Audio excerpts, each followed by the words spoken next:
มารูดของค่อยกะนายสะมารูดของเอารถบล็อกเกี่ยวรถขาย รถบักดำบ้างก็สูงดำมันก็ซื้อซื้อเหรอบักเลื่อมละเขาเอิ้นบักลาวเนาะมากินข้าวด้วยกันค่ะ FC ข้าวผัดกะเพราเด้อนี่ราคาประจำได้มันรูดประจำทุกเดือนแต่อันนั้นนะจักรูดอยู่ใสบ่เห็นหน้าเห็นตาแต่ละเดือนน่ะนายนี่ของค่อยเขาน้อยกว่านี้ก็นั่นแล้วก็บ่มีตังค์ให้ยังว่ามีตังค์อยู่1,000เดียวก็เฮ็ดเว้นหั่นเนาะอันนี้นะจักรูดอยู่ใสยังว่ารูดทุทีจังว่าพันใดก็ดูบ่เคยมาหาเลยอันนี้นะพัดได้ตังค์หลายพัดมาหามาอยากมาเอาน้ำเห็นว่าอัดทึกเลยอยากมาเอาน้ำน่ะเอาแน่เนาะเอาไปเกี่ยวข้าวเวลา300ก็มารูดน้ำแน่อันนี้พัดจักไปอยู่ใสอันนี้น่ะบ่คัดได้ให้ตลอดเพราะมาตลอดนี่ไงใจป้าร้ายใจดีเดินมาน้ำย้ายมือนะเขาไปมอบอำนาจแล้วนะไม่ต้องเอาบัตรมาก็ได้ย้ายมือใช่ไปมอบอยู่ธนาคารกรุงไทยผูกตากับย้ายต้องแก้ไปเรื่อยๆก็สแกนหน้าไม่ติดย้ายนะเขาไปแล้วได้ตาคงบอกไปมอบนะแม่ตาคงบอกไปมอบอำนาจหมายถึงมอบอำนาจเกี่ยวกับบัตรบ่ได้มีสิทธิ์เกี่ยวก็อย่างอื่นเงินท้องอย่างอื่นบ่ได้เกี่ยวเป็นที่บัตรอย่างเดียวมันบ่ได้สิทธิ์เชื่อมโยงไปหาอันอื่นดอกค่อยจังว่าถ้าแก่ๆแล้วค่อยน่ะอยากให้ไปมอบอำนาจแบบบอกเที่ยวคืนใครถือมาก็ได้เบิดย้ายบ่ต้องเอาหน้ามาบ้านนี้นะว่าแม่ใครสิพาไปนั่นแล้วกับเจ้าไข่สิพาไปแล้วไปรถตะเก้งไปน้ำรถตะเก้งบ้างพาย้ายน่ะไปเฮ็ดแล้วอีบ้างให้บ้างนะพาไปเลยนี่ก็ต้องเอาลูกไปแล้วคนอื่นไปบ่ได้ลูกคนที่จะรับมอบอำนาจไปถึงสมมุติว่าย้ายโทรย้ายถือมาปุ๊บเนี่ยก็สแกนแป๊บได้เลยบ่ต้องสแกนหน้า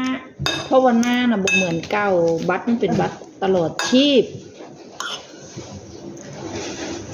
อย่ามือเช่าไว้มันเห็นหูมันก็บ่เห็นเลยเฮ้ยแล้วก็ได้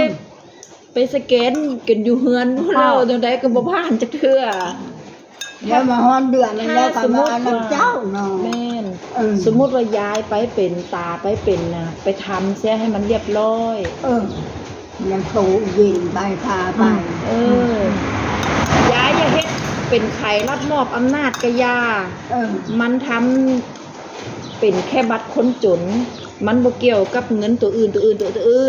บ่ได้เกี่ยวกันบางคนเฮาบ่อยากไปเฮ็ดย่านเขาไปเอาย่านเขาไปเอาเงินอันนั้นเอาเงินอันนี้เอาเงินอันโน้นแบบนี้นะผู้เฒ่านะค่อยเข้าใจอยู่แต่ว่ามันแค่บัตรคนจนก็คือแค่อันเดียวไม่ได้เกี่ยวกันเขาบอกไปลักเอามรดกได้หรอกบอกไปลักรถมรดกบ่แพ้มรดกบ่แพ้คนละอย่างกัน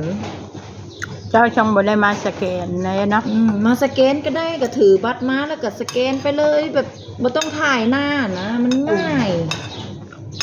อันนี้ผัดโอ้ยผู้เฒ่ามันยากแล้วเนาะกลัวสิติดจะเบิ่งแม่ก็มีติดในนี่ผัดยังเป็นสาวอยู่สแกนแบบนั้นแล้วจักกับมือเลยบ่ต้องเอาใส่หน้านั่นแหละค่อยเนี่ยอยากให้ไปเฮ็ดแบบว่าคนเฒ่าๆทั้งหลายๆนะสแกนหน้าบ่ค่อยติดแล้วเฮ็ดแต่เมืองอยู่ธนาคารกรุงไทยมันเป็นของบัตรโดยตรงอยู่ในเมืองแล้วเนาะพาไปแล้วแหละให้เย็นพาไปอะไรมันสบายพาไปทั้งสองคนเลย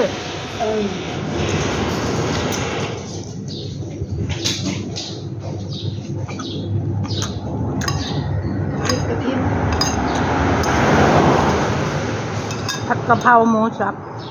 ข้าวเช้ารับลืม ตาก็สิบ่เห็นเพราะว่าตาหนังตาปิดน้อยลงน้อยลง เงี้ยงตรงเงี้ยงตรง แม่ย้ายนะเห็นบอกไม่สามารถระบุใบหน้าได้สิยากยากคนเฒ่านะยากที่สุดเพราะว่าลูกมันก็คือเฒ่าเนาะ จะกินบ่เบิดนะกินข้าวแล้วกินน้ำกินบ่เบิดแล้วมันอิ่มก่อนนะเฮ้ย อ้าวหนูลืมมาหลอดมาให้ป้า ฮะ ลืมมาหลอดมาให้ โอ้กินละกินในขวดละเรียบร้อย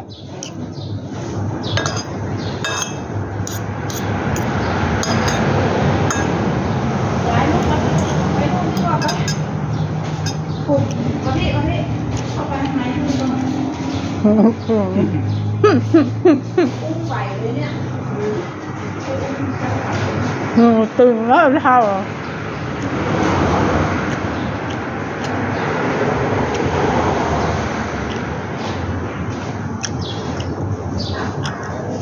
เขาอะไรเกี่ยว มัน2 ไร่กับไร่2 ไร่2 งานกับ1,600เอา2,600ของกันนะเพราะว่าเขาออกมาเทอยู่ทางให้ได้ทางแค่ ทางดำพูนะทางดำพูนะทราบใจ เอาเทใส่รถแล้วก็เอารถเมื่อ แกมือเฮือน เดี๋ยว ว่าทราบชา บ่เลยตากไปสิมาเผาตากอยู่ในบ้านแล้วเท่าก็เอารถมาเซอร์ให้เขาใส่รถมาตากเฮือนยากจัง ถ้าเป็นหน้าเรื่องก็ ตากอยู่นาก็ได้นอนเผา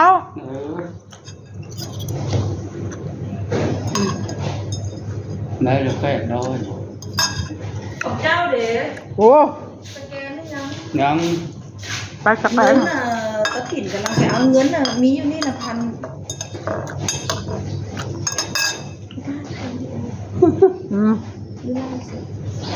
ถ่ายคลิปมันเป็นยังมันดูเอาเลย ให้ยายเนาะเจ้าจังขี่รถ เต็มเอาตามนั้น ตอนแรงเด้อเพราะว่าหัวไปซื้อของดี1,000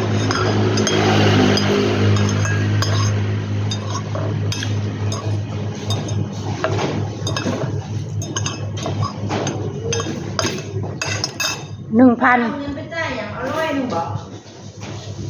ไปจ่ายค่าของเขาบอกเหลือใบเดียวเหลือใบเดียว เจ้าของร้านไม่มีเงินเลย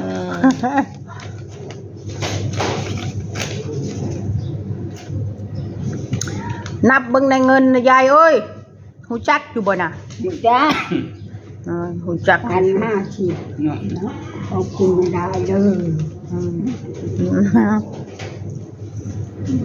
จอยชื่อกินแน่ยาบำรุงนะ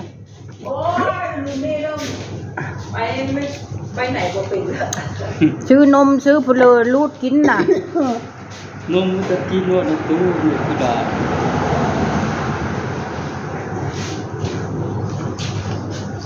ไปเนี่ยไปสแกนแล้วเท่า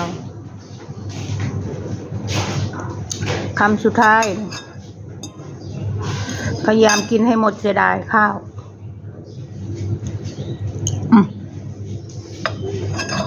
กินกบผัดกะเพราเผ็ดนน